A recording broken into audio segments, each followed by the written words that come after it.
Hi, my name is Winetta Williams, and I want to talk to you about the Affordable Care Act. It's a good thing. A 2012 Code Red report tells the story of Max and Marilyn, who live in North Houston. He works construction. She stays at home with their two small children. They do not have health insurance, but make too much money to qualify for Medicaid.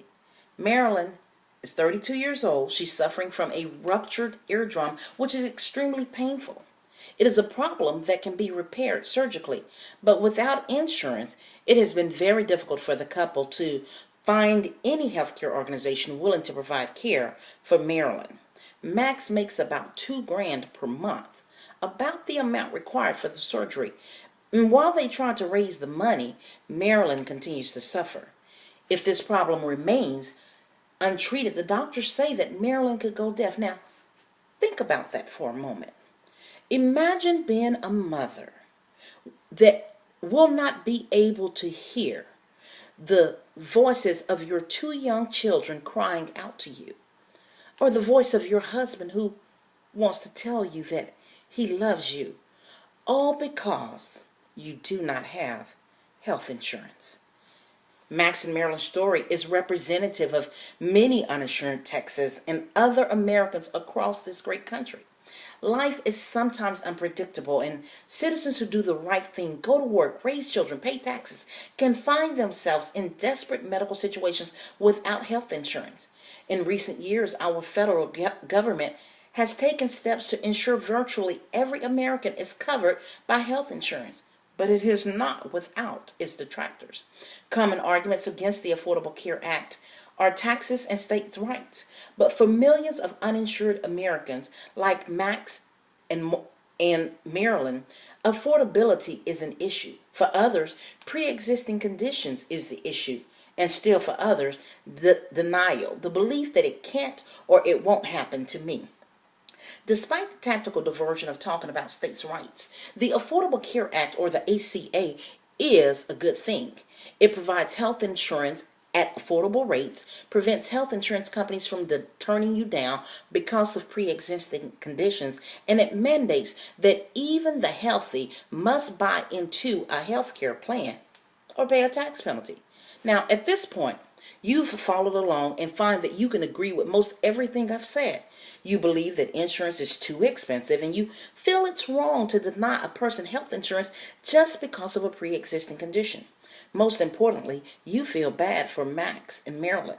But as badly as you feel, you do not understand why you should be forced to buy health insurance. After all, you're not sick, and you believe that your taxpayer dollars should not support the uninsured.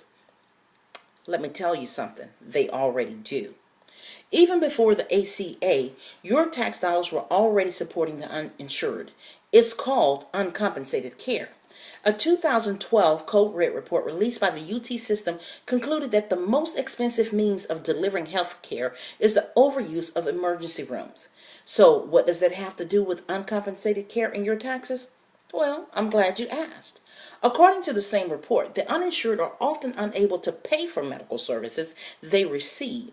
These expenses are passed on to others through higher medical fees and insurance premiums. Since many uninsured and underinsured individuals obtain primary care at emergency rooms, the overuse of emergency departments lead to increased local taxes. According to Vanity Fair, citing a 2005 study by Families USA, about $43 billion go uncompensated, and that amount is paid for by taxes and increases in insurance policy premiums.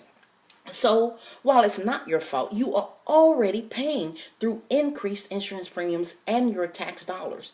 Doesn't it just make sense that everyone be required to pay into a system that everyone has or will use? It is a similar logic that states use that require you to carry insurance on your vehicle. According to a 2012 article from Scholarly Strategies Network, there are three important parallels between mandated health insurance and mandated auto insurance. Number one, both mandates limit pure free choice. Number two, both mandates spread risk. And number three, both mandates are structured in a very American way. They allow private companies to compete to offer insurance policies. Now, all of us are acquainted with someone that goes to work every day but does not have enough money to make ends meet. We call these Americans the working poor. For many of these Americans, healthcare costs are just too high. I purposely use high because the implication of going without health insurance extends far beyond the cost of monthly premiums. According to Kaiser Family Foundation, healthcare costs pose a challenge for low and moderate income families, even if they have health insurance coverage. Kaiser also notes that the ACA has the potential to ameliorate the financial issues. As college students, many of us are trying to achieve a degree in part because we hope to increase our earning potential. I know you can identify with the difficulty of working hard and still not having enough money, being afraid of what may happen next, praying that the car doesn't break down or the kid doesn't get sick. The ACA helps millions of uninsured Americans, hard-working Americans in that boat by giving them a chance to buy into the healthcare system that already by some measure supports the uninsured.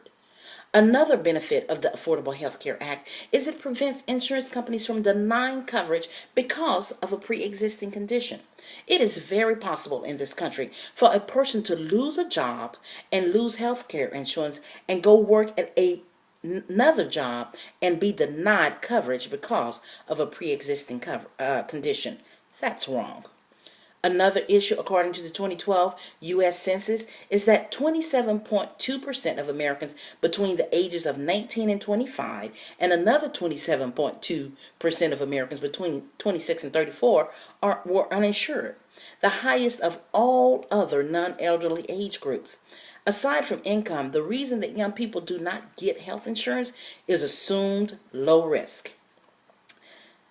But the Affordable Health Care Act is designed to help those Americans, which are included in the 47 millions of uninsured, obtain affordable coverage without the worry of being denied because of pre-existing conditions.